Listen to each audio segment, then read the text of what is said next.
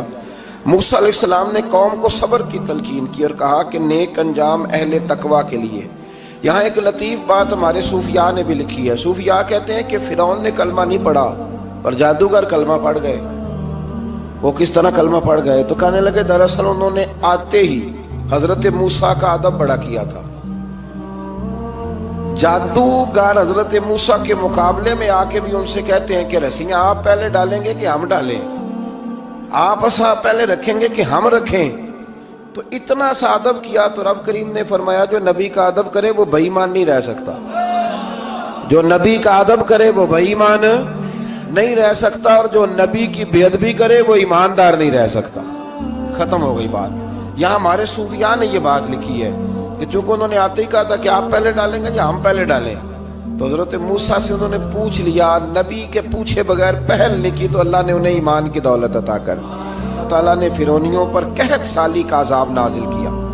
فرعونیوں کا طریقہ یہ تھا کہ اچھائی کو اپنا کمال گردانتے تھے، کہتے تھے یہ ہماری طرف سے، اور برائی کو معاذ اللہ بدشگونی کے طور پر موسیٰ علیہ السلام کی طرف منسوب کرتے تھے، کہتے تھے معاذ اللہ آپ کی وجہ سے یہ سارا کچھ ہو رہا ہے۔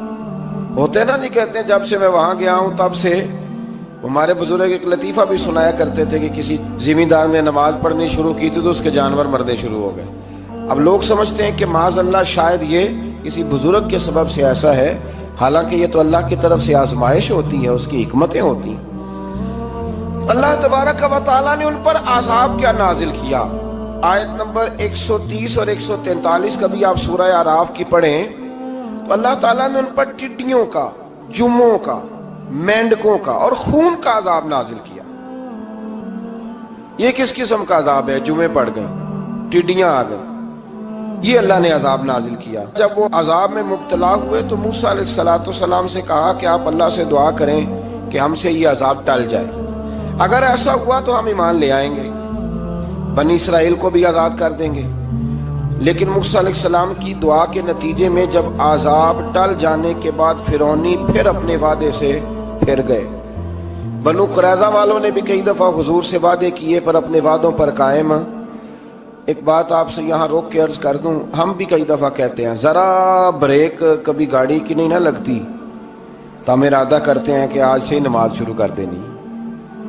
ذرا طبیعت زیادہ لیل ہوتی ہے تو ارادہ کرتے ہیں نا کہ بھائی آج کے بعد ہم نے نیک، پھر کیا ہوتا ہے شفا ہو گئی تو چھٹی ہو گئی۔ یہ طریقہ درست نہیں، یہ تو کفار کا طریقہ بیان کیا نا قرآن پاک نے۔ یہاں فرمایا جب اللہ تبارک و تعالیٰ نے انہیں نجات دے دی تو اپنے وعدے سے مکر گئے، تو پھر اللہ تبارک و تعالیٰ نے بنی اسرائیل کو سمندر پار کر کے ایسی قوم کے پاس پہنچا دیا جو بتوں کی پرستش کرتی تھی۔ وہ تو بچ گئے لیکن فرعونی سارے دریا کے اندر غرق ہو گئے۔ حضرت موسیٰ علیہ السلام سے کہنے لگے کہ ہمارے لیے بھی ایک خدا بنا دیجئے۔ حضرت موسیٰ علیہ السلام نے فرمایا بت پرستی کرنے والے جاہل ہیں۔ یہ بت پرست قوم کے پاس جب گئے نا بنی اسرائیل والے، بت پوجتے ہوئے دیکھا تو کہنے لگے ہمارے لیے بھی سامنے بنا کے رکھ دو۔ فرمایا یہ تو جاہل ہیں، تم انہیں دیکھ کے اثر قبول کر رہے ہو اور اپنی جاہلیت کے باعث یہ ہلاک ہونے والے بھی ہیں۔ پھر اللہ تعالیٰ نے بنی اسرائیل پر اپنی نعمتوں کا ذکر فرمایا، اور موسیٰ علیہ السلام نے اپنی قوم میں ہارون علیہ السلام کو اپنا جانشین فرمایا اور کوہ طور پر تشریف لے گئے۔ اللہ نے فرمایا وہاں آ جائیں، میں آپ کو تورات عطا کرتا ہوں۔ 40 دن کا یہ عرصہ تھا۔